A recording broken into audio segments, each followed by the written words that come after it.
Finally हम महाकाल उज्जैन पहुंच गए थे और इतना मज़ा आया सच में गाइस, मैं आपको बता नहीं सकती कि बाबा के दरबार में जब तक बाबा का बुलावा ना आए, ये कहते हैं ना, ये सच बात है। मतलब आप बिलीव नहीं करोगे, इतनी लंबी शादी है हमारी, मतलब 10-11 साल के बाद हमें बाबा ने पहली बार मौका दिया कि हम उज्जैन महाकाल दर्शन करने जाएं।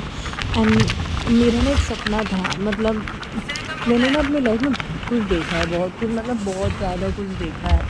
तो मेरा सपना था कि सावन के महीने में मेरा दूसरा जो बेटा है ना, वो सावन के महीनों में हुआ था। तो मेरा एक ही सपना था कि मतलब मेरे जब यथार्थ का सेकंड बर्थडे हो ना, तो मैं बाबा के साथ ही मनाऊं। और आप विश्वास नहीं मानोगे, सच में भगवान है, ये मैंने देखा है महाकाल में जाके। मतलब ऐसा हुआ था कि हम लोगों ने पहले सुबह सब दर्शन वगैरह करे, बेटे को दर्शन कराए, अच्छे से सारे दर्शन वगैरह हुए। फिर उसके बाद पता क्या हुआ, तो हम दर्शन करने के लिए मंदिर में पहुँचे।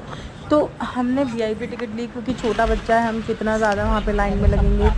फिर वीआईपी में लगने के बाद ना हमें दर्शन तो नॉर्मल वाले ही हुए, पर फिर एक मतलब ऐसा हुआ कि मेरे को ना वाई के मतलब नहीं, बाबा बोल रहे हैं कि नहीं तू वापस आ, तो अंदर से दर्शन करके जा। मैंने एक अंकल से बोला, अंकल मेरे बच्चे का बर्थडे है, आप दर्शन करा दो। उन्होंने कहा देखो सब हमारे लिए इक्वल है, आप भी वही हो, मैं इतना कर सकता हूँ, मैं आपको जल प्रसाद दे सकता हूँ। उन्होंने मुझे वहाँ का जल दिया एंड मेरे रोंगटे खड़े, मतलब मैं लिटरली वहाँ खड़े होकर इतना रो रही थी ना, मुझे विश्वास ही नहीं हो रहा था कि भगवान आज भी है। फिर हम अपने बेटे का शाम को बर्थडे बनाने जिस रेस्टोरेंट में हम गए, हमें नहीं पता था कुछ भी, एंड हम बोल के आए कि भैया हम केक ले रहे हैं। तो उन्होंने कहा कि आप यहीं सेलिब्रेट कर लो। हमने कहा हमें डिनर तो करना ही है, चलो हम यहीं सेलिब्रेट कर लेते हैं।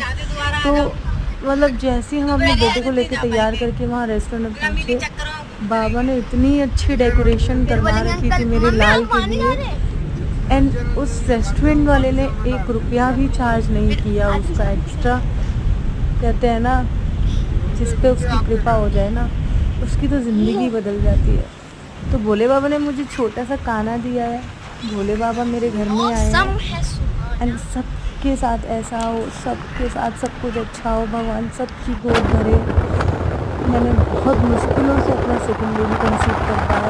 उससे पहले जो मेरी लाइफ है ना, मैंने इतने कष्ट देखे हैं, एंड मैं सभी भगवानों का शुक्रिया करूँगी कि बहुत अच्छे से हमारी यात्रा हुई। तो guys please like and subscribe करना मत भूलना। Thank you, bye bye.